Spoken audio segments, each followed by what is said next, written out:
Hi there, folks. Mur here. I just sat down to edit this wonderful episode of Ditch Diggers and discovered that for some reason, halfway through, Ursula's audio just kind of goes to crap. It gets scratchy. It's not pleasant to listen to. You can hear her, but I'll have a transcript up on the side, and I'll warn you before it happens. It happens around the 31 minute mark. Sorry about that. Thanks for listening.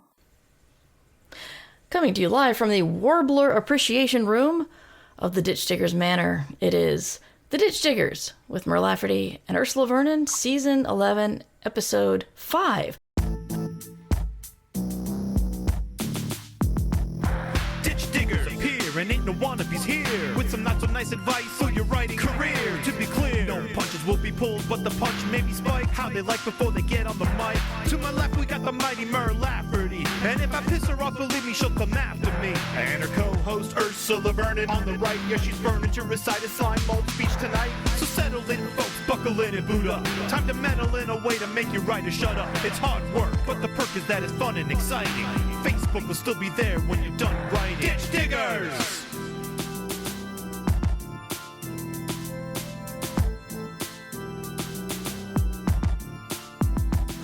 Ditch Diggers! I said that all in the wrong order, but who cares? Hi, Ursula. Hi, Mur. We like to stream every other Monday. Actually, we've done it for like 3, maybe 2 episodes in a row, but still, not bad. Yeah, we are slowly getting there. Maybe We are, although you're going to be traveling everywhere in the world. You're going to be Carmen Sandiego, actually, aren't you? I honestly need the hat. Yeah, it's getting to be kind of ridiculous, but I'm doing the this may never happen again, and God knows how long my career will last, so I'm going to seize all the opportunities to go to cool places while book festivals want me. Mm-hmm. That's great. Can you say your latest one? Or say your next couple? I'm going to Oslo next, and then I have a bit of a break, and then I will be going to Warsaw. And after Warsaw, I will have a UK book tour for a week, which is exciting, and I hope I will have a chance to do laundry. Excellent. Well, I may start working outside of the house at the Common Market in Durham, so come by and see me. Oh, cool. I don't know, just a change of pace, you know. But yeah, we're the Ditch Diggers. We talk about writing as if it is a blue collar job because working writers cannot afford to get writer's block. I could say this so much better. Working writers cannot afford to get writer's block the same way that surgeons can't afford to get surgeon's block. And is being a surgeon a blue collar job though? No, you're right. Basically anybody. I assume it was yeah. You know, you can't get ditch block or backhoe block. I don't know, plumber's block or something. That's something else. Yeah. Yeah. I had to deal with that last week. I'm sorry. Things came out of the shower drain that I know I didn't put there. I have a child with very long, thick hair. So Oh dear, yes. I've unearthed my own beasties. But anyway, we're not here to talk about our drains. For me, work continues on the cozy fantasy I'm working on for Ace, and Infinite Archive comes out in 50 days. I actually put a little timer, little countdown up for those of you viewing that it's coming. And I'm excited about it. There's a Goodreads giveaway that I've yet to actually promote, which I need to do. So if you want to win the book, there's a Goodreads giveaway. And let's see, what else am I working on? Oh, right. I just have a whole bunch of other Magpie projects that are demanding my attention, and I'm really trying hard to focus on the right things while still maybe trying new things. But one thing that's bothered me is that I went up on my ADHD meds again, and I feel kind of worse because I feel wired but not focused at all, and it's kind of annoying me. So not sure what to do about that, because I have several of the lower dose still, and it's not hurting me. It's not like I'm getting anxious or enraged or anything. I'm just kind of wired with no focus, so that sucks. But anyway, how are things with you? What are you working on? I am still working on the next Sword Heart book, which I have hit 70,000 words, and it occurs to me I should probably stop dicking around in the plot and get them to the city they were going to. My problem is that I tend to write road trip gone bad books and forget that the ultimate goal of the book was to get them to this point and then have a thing happen. So it's coming along. It's going. I am grimly aware of how many books I need to get done this year, which is 4, and 4 is a lot. Yeah. But at least one is a novella. I keep telling myself that. Yes. But if you follow the epic fantasy route, 70,000 words is just like 3 chapters. So you could have plenty of room left if you just decided to write. No, don't tell me that. Don't tell me that. I need to finish the book. I'm sorry. Finish the book. Get them where they're going. Find a portal. Get a wish spell. Get a transportation. Bring in buses. No one will notice. Honestly, what I'm just having one of the characters say that, it felt like one of the great miracles of the age, but nothing terrible happened to them the rest of the way. You know what? Douglas Adams got away with that. He's like, all that happened after this is the creation of a sperm whale and a bowl of petunias, and someone bruised their upper arm. And that's all. So, I think you can do this. Are you disbelieving me? I am telling myself I can do it. I believe you. You can do it. You can do it. And Kevin is out of town for a week, and I tend to get a lot more done then, not because Kevin stops me from working, but because I have nothing else to do. And, so I can get weird and be up at weird hours and eat salsa over the sink for dinner. And so, yeah. Good times. Yeah. Aren't you, do you worry about, I don't know, I'd probably play a lot of video games and still not get work done. Don't like admitting. I mean, I also play a lot of video games, to be honest, but yeah. I'm playing through Rune Factory 4 again, and I only want it as a farming sim, and I resent the fact that I can't get more seeds until I've advanced the stupid plot. So then I run around advancing the plot just so I can go get more seeds and farm. Perhaps I'm going about this the wrong way, but I don't care. I'm playing Crashlands 2, which is... Crashlands 1 was an absolute gem, and I do not know why it did not... I guess it's more of a cult hit, but just great game. You can do farming if you want, but you're a delivery person who has crash landed on a strange planet, and you are helping all of these weird aliens, and it's lovely. And then the sequel is also lovely, and there's all these I don't want to say surprisingly deep, although it is surprisingly deep, but there's it's very kind. Many things, I mean, lots of things are trying to kill you that are horrible, but there's also, you're making time to help the one person with their PTSD about their village being destroyed and things, and it's very sweet. I'll have to check it out. So, did you find your warbler? I found what I think it was, which is found. The range is throughout New Mexico. It's a Grace's warbler, but it's only in New Mexico and Arizona, and it is unreported in the area.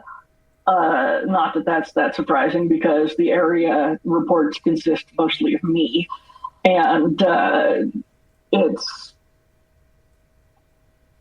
would not be like completely out of the possibility, but it's. The eBird is like, "Are you sure?" And I'm like, "No, really. I think that's what it was." It's the whole other option, ivory-billed woodpecker thing again, isn't it? Well, no, they're not extinct, and they are in fact common through their range. It's just it's one of those things where whenever you see a bird that seems rare or that no one else has reported, you start second guessing yourself immediately. Oh, absolutely, definitely. Yeah. So I titled this one, "You Said What on the Internet?" Because I think people said stuff on the internet. I was going to say, I think people just don't learn from history or don't know how to read a room or anything. There's a lot of not reading a room. Yeah.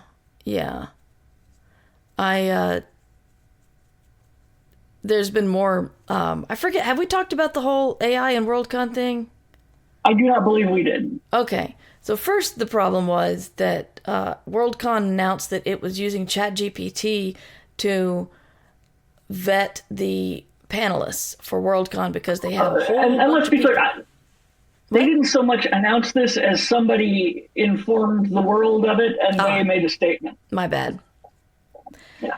And, it's I feel the way about this the way I feel about like the Google Home and Alexa and everything. It's like, if that's all it is, it's a little person, a little robot thing in my kitchen that gives me cooking hints when my hands are really greasy and I don't want to wash them and look it up. That's great. Yeah, you can ask it how many ounces is in a quart or whatever, or what the weather is or something. Yeah, and this kind of tool would be great for the kind of admin that they're doing. The problem is that it's not just that. It's the fact that many of those have been confirmed. Many of those LLMs have been confirmed to be taught on our work. They took our work and ran it through to teach the AI. And the other thing is that, like, there's two issues. First of all, there is the stolen work issue, which is obviously, a lot. But, and I say this as someone who's, many, many books have been used to do that. But what they're using it for is so not what it's good for. Yeah. Like, I actually think machine learning is great in certain circumstances. ChatGPT is not one of them.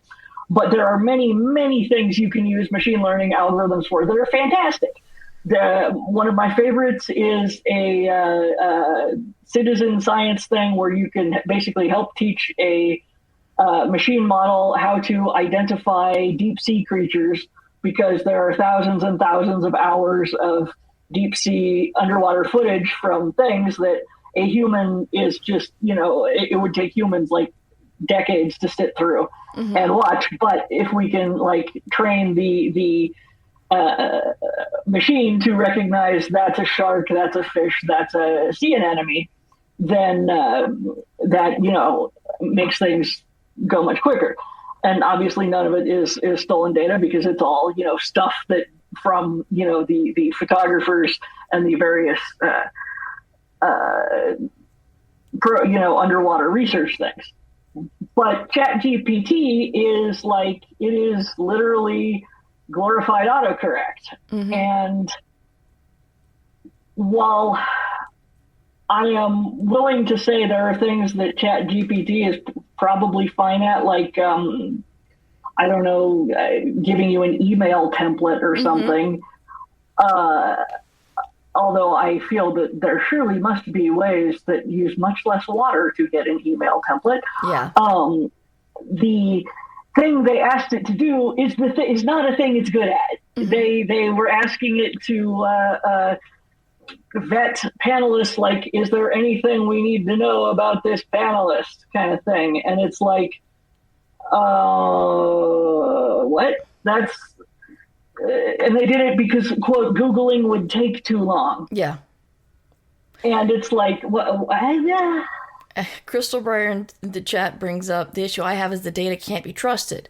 If they're being responsible, they have to double check the results anyway. So how is that making anything more efficient? And right, exactly. I agree. I've seen the thing I hate, and slight tangent, but this has been proven with the grifters who scam venture capitalists out of millions of dollars, is that what we love is someone, usually coded male, being confident about something. Like, if they give a confident answer, people love that. They love that shit. And the thing is, when you ask these chat Elon GPT, Musk's whole career. Sorry? See also Elon Musk's whole career. Exactly. He is very confident that this robot will be here in 2 years and will have driverless taxis in 6 months and will be on Mars by Christmas. Mm-hmm. And yeah. So, but they've put it in GPT to say, all right, you asked me a question. Here is the answer. And if you say, dude, you don't have to say it starting with dude, but that's just kind of how I feel. Kind of baffled. Dude, that's wrong.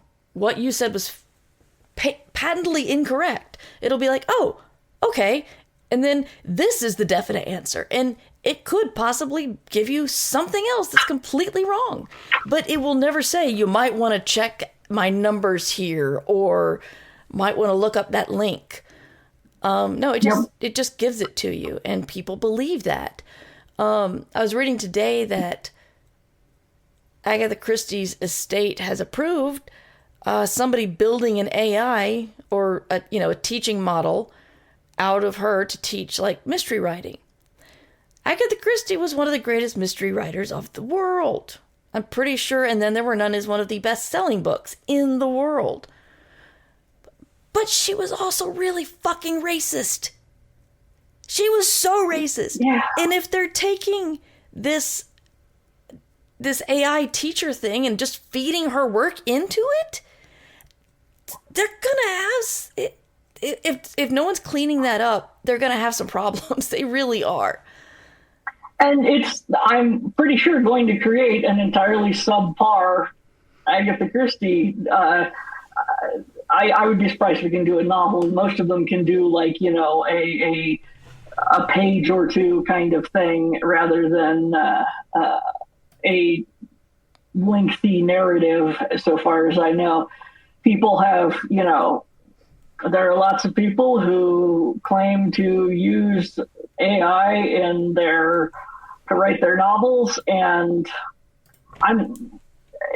it's very likely that they do. I have not read any of those, so I don't really know how it works. There was a million years ago when ChatGPT had never been heard of, and the thing was just starting. Somebody sent me like a gift link to, I think it was like pseudo write or something, and I was like, okay, let's see this. And my impression after about half an hour was it was very good at putting in things that an editor would take out later. Yeah. I'm like, I do not see how this would make anything easier at all. But anyway, the very best case scenario I can think of with using AI to write a book would be that you would have to edit it. Like you would feed in the prompts chapter by chapter or whatever, but then you'd have to edit it. And it's like you're taking out all the fun part and having to do triple the horrible soul destroying part. That is not a good bargain. Anyway, neither here nor there. The point is that WorldCon used ChatGPT to vet people because, quotes, Google took too long, and then if something came back no, or flags this person as a no, they were like, we double checked that. We had someone double check to make sure that that there was really something we should know about. And I mean, good for them, but they didn't double check any of the yeses. And that means that either they could have missed an enormous amount of things that didn't show up in the chat GPT, whatever, or that there were probably hallucinations in the yeses that meant that people looked like better panelists than they were. Like something could be like, oh yeah, this person has written, this book, and maybe the book didn't exist. Maybe it just got invented out of whole cloth. Mm-hmm. And so, and it should be noted that panelist slots at WorldCon are very highly sought after by many people. So, and not everybody gets them. So it is entirely possible that very worthy people got bumped in favor of people with hallucinated credentials. Right. I'm sorry. In the chat, the kids are asleep says, I created Dora the Explorer, don't you know? So, Dora the Explorer, created by Valerie Valdez. You heard it here first. Absolutely. Yeah. And what scares me is that the Hugos were not involved in any of this that we know of. I don't think they are. No, the Hugo Committee is a separate thing. From what I know and what I've met Nicholas White, and what I've, the little bit of communication we've had, he seems a really good guy who is trying really hard to bring that. Like, the Glasgow Hugos had more transparency than any other Hugo in the history. He is very meticulous. Yes. And he and 2 other Hugo admins, I believe, stepped down. And first I thought they were involved in something too, but near as I could tell, it's just basically for protest, right? I missed all of that. Oh, yeah, they stepped down. I can tell you that for sure. Just scared me. I was paying attention to other things.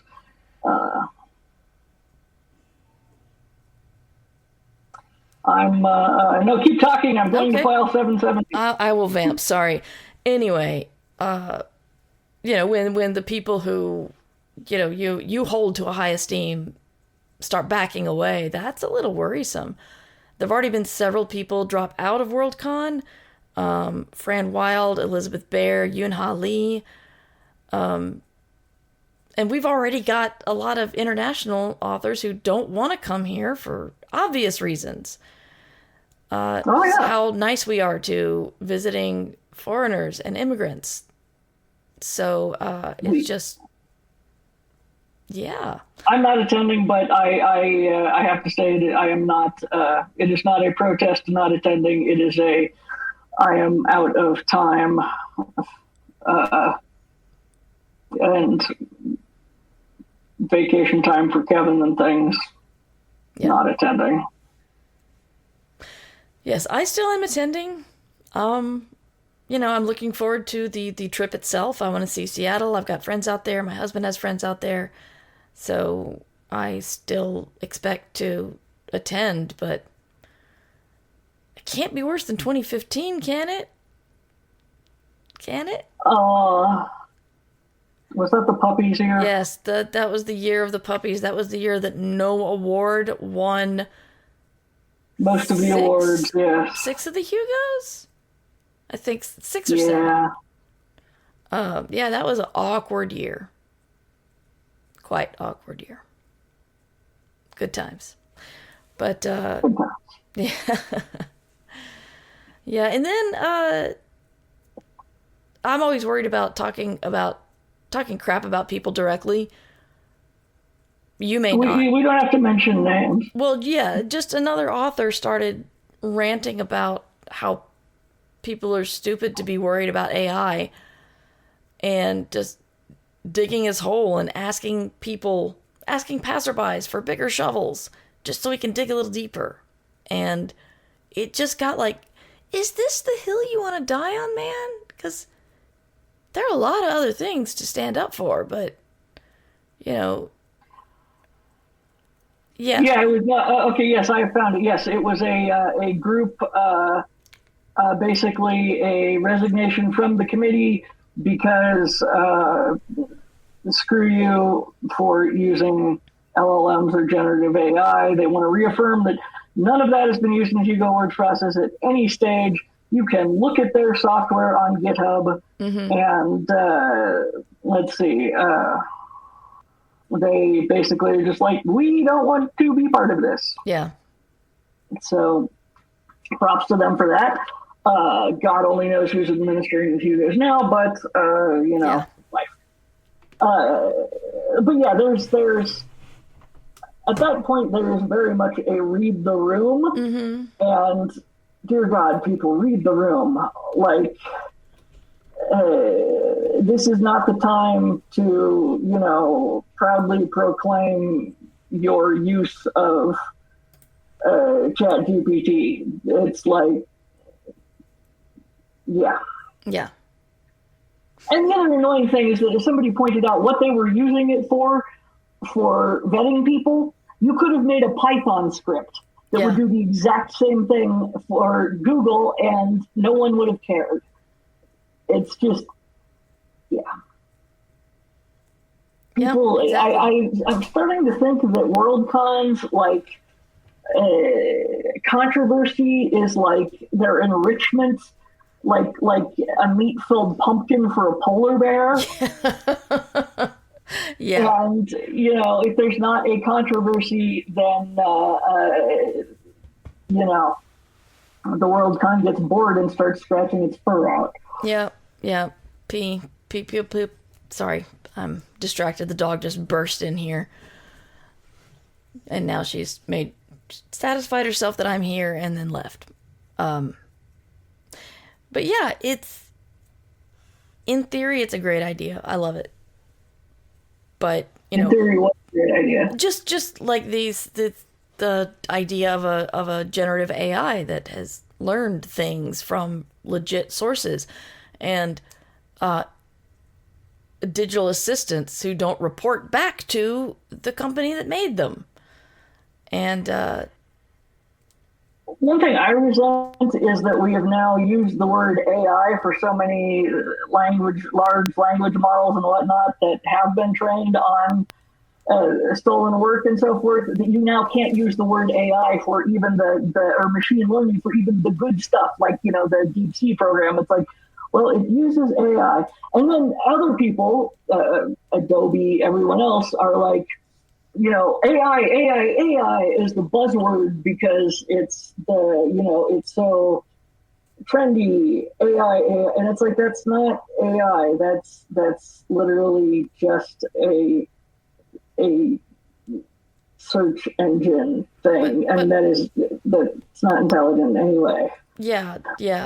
I get so many sites are saying that they have AI that they can, will help you. And I'm like, even if I cared, I don't think I need AI. And it reminds me of, we went to a concert in Raleigh and we parked at a paid parking lot. And then the next day I got an email asking me to rate my parking lot experience 1 to 5 stars. And I'm like, it was a 3. It wasn't bad. It wasn't good. I don't know what a 5-star parking experience would be like.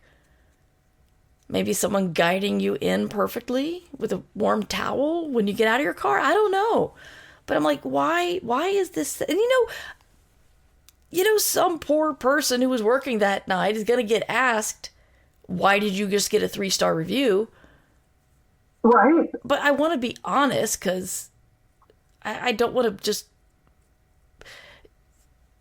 I'm sorry, I'm getting off on the topic of when they give you 5-star reviews. What they really is pass and fail.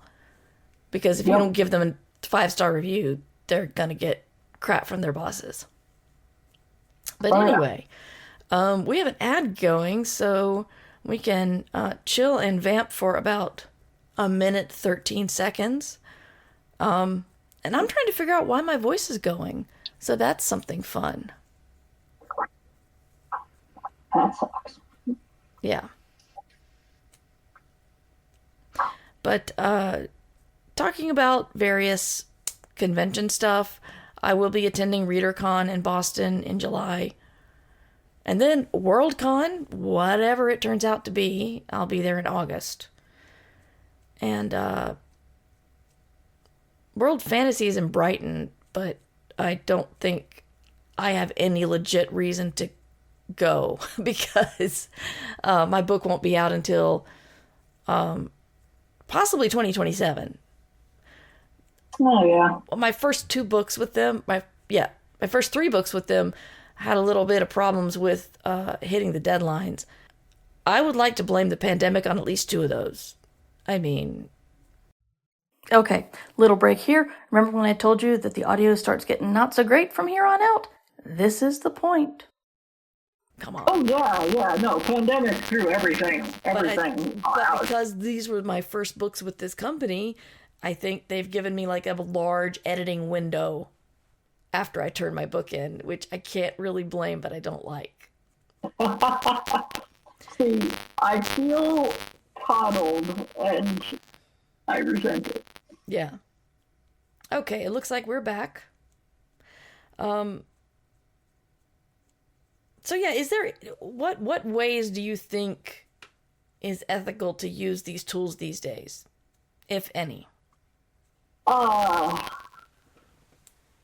okay, here's a good example. Inaturalist has a basically a recognition, image recognition AI that helps you ID what you're looking, what plant you're looking at.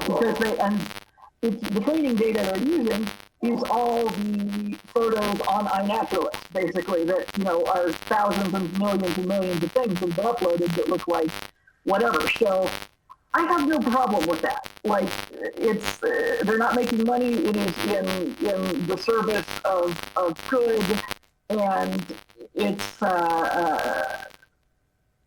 and a human actually vets the thing and is like, so it'll say, I think this is a Grace's warbler, and then a actual human goes, later on, you upload it, you say, I think you say Grace's warbler. Somewhere else there's something about warblers, who happens to be looking through, who is a volunteer, it's like, no, that's a yellow rump warbler. And so it's not, unless a human looks at it, it is not used for what's called research grade. And they know, and where all of the training data came from, and I'm watching the UPS guy. Oh, nope, he just avoided hitting the address rock. Okay.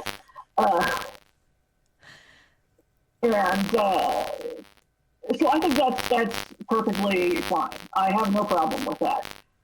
I am much dicier about things like Adobe and Getty using who have vast stock photo things that are labeled that they are using, and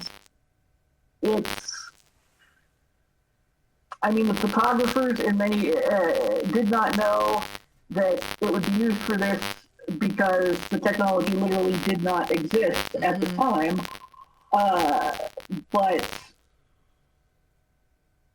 at the same time, it's not like they're scraping the web. They literally, have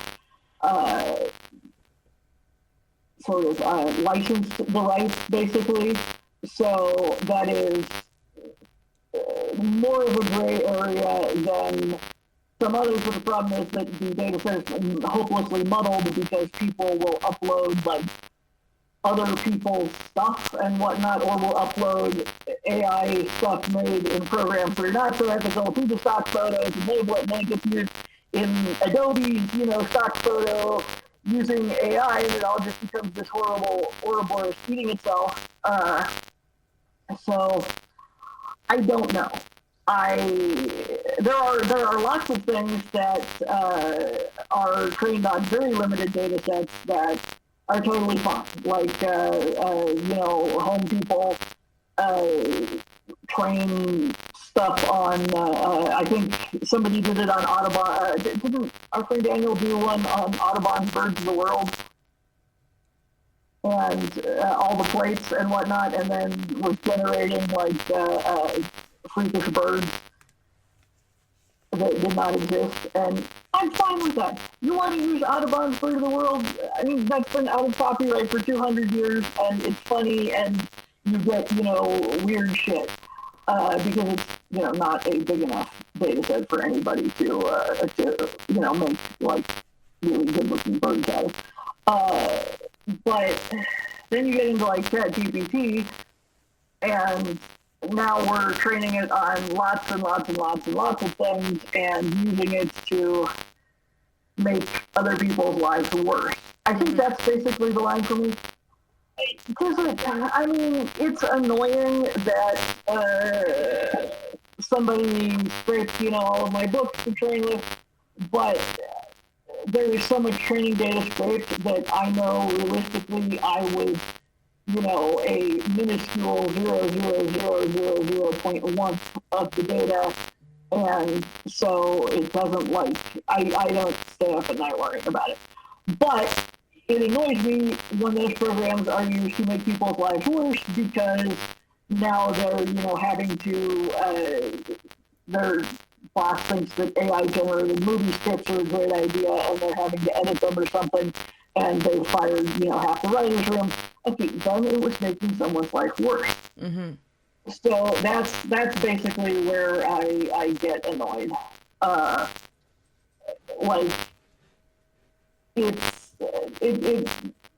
am not worried about my job being taken by AI because, quite frankly, I've seen the outputs and they're just not great. And I've said, repeatedly, the day that AI can write a book as good as I can, good for it. You should read that book because that will be a damn fine book.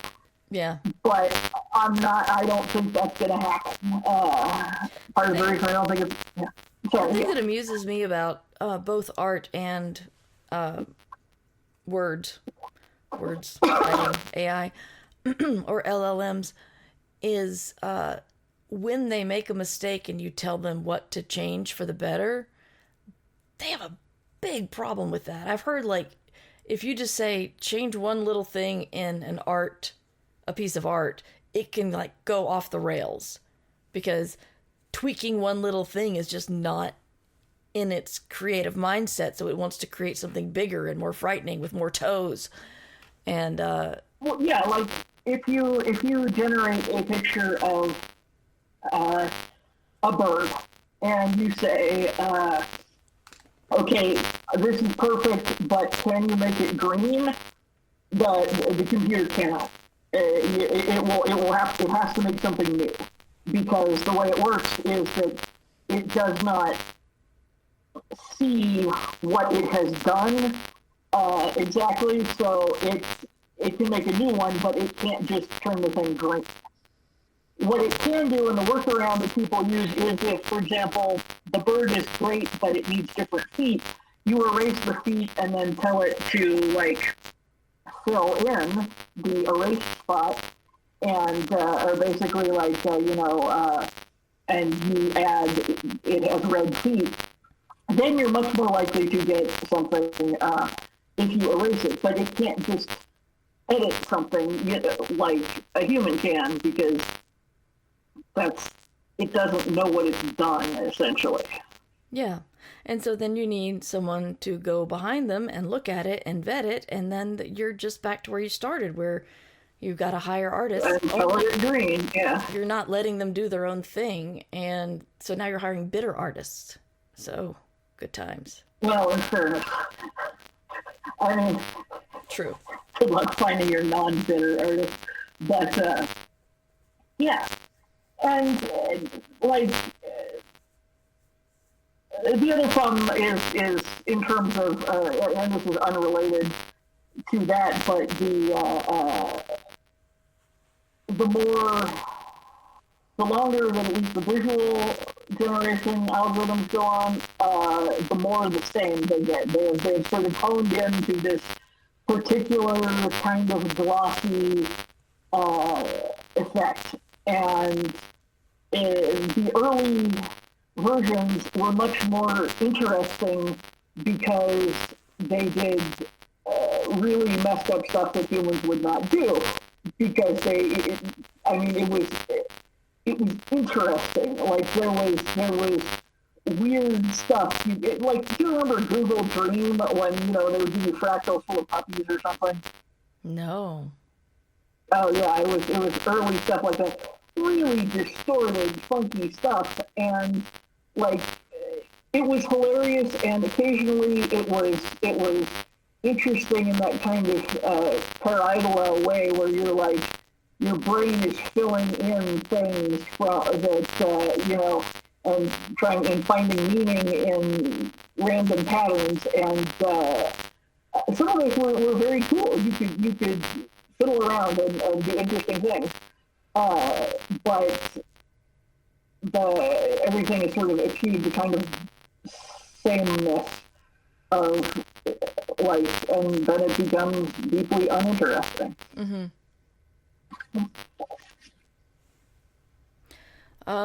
Well, if anybody in the chat has questions for us, let us know. Is there anything else you'd like to say about this subject, either connected to conventions or in general? Well, on the topic of don't say stupid things on the internet, one writer did say that not that long ago, basically, that they were going to kill the dog in the book, and they don't believe in an afterlife, and what the hell is wrong with people complaining about, the dog dying in a book? Dogs are not your children, and this is why all our vet bills are so high. Right. And it was amazing, like, if you wanted to commit career suicide, I can't really think of a quicker way than like coming out against dogs. I mean, and it's so frustrating. Speaking of like read the room, this is such an own goal kind of situation. Like, nobody made you do that. You weren't responding to something, and you just came out complaining about dogs. And like, there's a website called Does the Dog Die?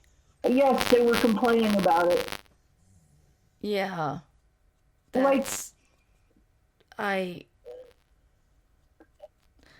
Someone. There are some things that you just you can keep to yourself. You don't have to put every thought on social media. Yeah. That's really it. I've had plenty of thoughts that I didn't want anyone to think that I did, and I keep them to myself. And, then sometimes someone else actually voices it on the internet, and I see what happens, and I'm like, well, I'm glad I kept that to myself then. Nothing nearly as bad as it's okay if you kill the dog, but, There are lots of things that I think that I do not think are bad, but I'm like, I would have to have this course. I don't want to have this course. I'm tired. I have books to write. We don't really... What good will come of me saying this? Mm-hmm. And I think that, like, maybe that's just the thing that makes sense. What good will come of saying this in this current environment? Will it make anyone happier, better, wiser, stronger, more resilient, anything? Or, do you just want attention by saying a thing?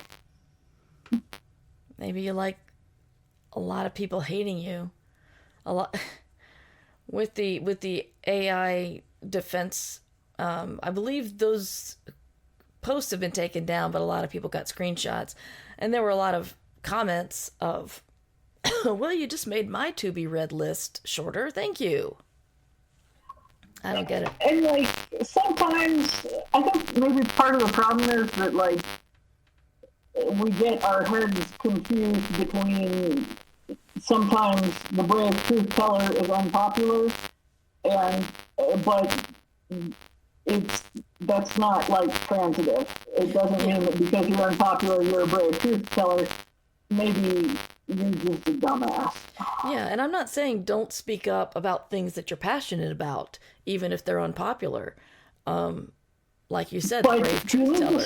But this is... Yeah, do you need to speak up about dogs? Yeah. Like, really? These specific things, not really worth your time. You should absolutely speak up about injustice and things like that, but I don't think that, people using "does the dog die" is really an injustice you necessarily need to blow your social capital on. Yeah. But people are different. Maybe this person thought it was. Maybe. Well, my voice is strangely on its way out, and I'm not really sure why. I don't feel sick, but I think we should probably end this now. Alrighty. Do you tell us where we can find you online, Ursula? You can find me online. Red Wombat Studio is where the books are linked, and you can find me on the socials on Blue Sky as T Kingfisher. Great. And I am Mighty Mur on the socials when I remember to do the socials. And I am, you can find me at murverse.com, which is where all my website stuff is. And my so many podcasts, so many episodes of so many podcasts. But I do writing, I do streaming, I do podcasting, and it is Escape Pod's 20th year. Today is Escape Pod's 20th birthday. The magazine that I co-edit with Valerie Valdez. The kids are asleep in chat. And our anniversary/birthday story is actually by T. Kingfisher, also known as Ursula. Yeah. That person right there. So I can't wait for people to check that out. It's escapepod.org. It won't be out till the end of the week, but it's worth the wait. I swear. Go be nice to people. We will we see you in 2 weeks, Ursula? Let me look at my schedule. Let's see, it's the 26th. Yes, we will see me in 2 weeks. Great. We are going to raid. This Selena podcast Price. was produced She's under doing Creative Oblivion Commons Remastered. Attribution, Selena's non-commercial, lovely. no derivatives license. Just go in there and be your awesome Music selves. provided by Devo here. Spice. And the DevoSpice.com. raid call is #MurRaid. This is a free podcast brought to you by the And kindness the raid's of been our created. patrons. Awesome. If you would like to also become a patron, Keep go to writing, guys, even when you don't feel like patreon.com/MightyMur. it, because if you want this to be your thing, you got to keep doing the thing. And that's my really wise comment for the day. And I gotta go do the thing as soon as I hang up. Yeah, me too. All right.